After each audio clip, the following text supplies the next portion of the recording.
tanto spavento perché hanno sentito un boato. Poco prima che l'inferno si scatenasse in una delle isole più belle del Mediterraneo, Giulia stava facendo le valigie per tornare a lavorare a Mogliano.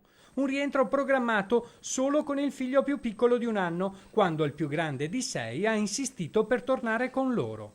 A pensarci si emoziona ancora la giovane mamma di origine ischitana che fa la farmacista. Sorride e si imbarazza anche un po' per il pericolo scampato. Poco dopo le 4 del pomeriggio, accompagnata dal suo compagno residente nell'isola, è partita con l'aliscafo per Napoli per prendere l'aereo che la riportava in Veneto. Io ho sentito che hanno avuto tutti tanta paura anche perché hanno sentito questo rumore fortissimo, quindi ci sono stati attimi di panico. 2 vittime, 25 feriti, 2600 sfollati e centinaia di persone in fila agli scali portuali per lasciare l'isola di Ischia dopo la scossa di terremoto di magnitudo 4 che alle 20:57 ha colpito le acque al largo dell'isola. Rimane la paura adesso dove dormiranno.